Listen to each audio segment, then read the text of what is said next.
आई आहेस का तू? वडील आहेस का तू? की फक्त शरीर होतस, माणूस नव्हता?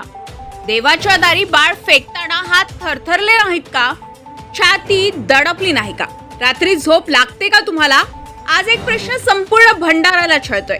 ही हत्या कुणाची, त्या बाळाची की माणुसकीची? भंडाऱ्यातील राजापूर नाका डोंगरी मार्गावरील दुर्गा मंदिर परिसर, जिथे लोक नवस मागतात, जिथे आई दुर्गाकडे लेकराच्या आयुष्याची भीक मागितली जाते, तिथेच पहाटे सापडतो नवजात अर्भकाचा मृतदेह. हो, मृतदेह. खेळणं नाही, वस्तू नाही, एक जिवंत जीव होता तो. त्या बाळाने काहीच गुन्हा केला नव्हता. ना जात विचारली, ना धर्म, ना गरिबी, ना लाज. गुन्हा केला तो जन्म घेतल्याचा. नागरिकांनी दृश्य पाहिली आणि क्षणात संताप उसळला. डोळ्यात अश्रू, मनात राग, इतकी क्रूरता, इतकी नीचता, आणि तीही मंदिरात. माहिती मिळताच पोलीस आले, परिसर सील, पंचनामा, फॉरेन्सिक तपास. पण एक प्रश्न हवेत घुमतोय. पोलीस येईपर्यंत त्या बाळाने किती वेदना भोगल्या?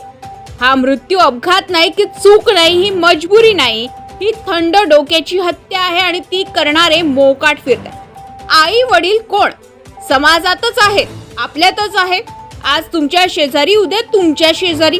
पोलीस म्हणतात तपास सुरू आहे, पण जनतेचा सवाल आहे, दोषी सापडणार कधी? अटक होणार कधी? शिक्षा होणार कधी? की नेहमीप्रमाणे फाईल धूळ खात पडून राहणार? आज भंडारा फक्त हळहळत नाही, भंडारा पेटलाय. कारण हा एक प्रश्न एका बाळापुरता नाही, हा प्रश्न प्रत्येक आई बापांचा आहे, प्रत्येक समाजाचा आहे.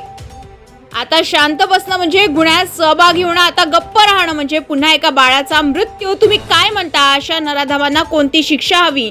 फाशी, जन्मठेप, की समाजातून हकालपट्टी? कमेंटमध्ये ठणकावून लिहा. ही बातमी शेअर करा, आवाज उठवा. कारण आज जर आवाज नाही उठवला तर उद्या देवाच्या दारी पुन्हा एक निष्पाप जीव पडलेला असेल, आणि दोषी आपण सगळे असू. गजा महाराष्ट्र 24 न्यूज करता आकाश नंदागोळी, भंडारा.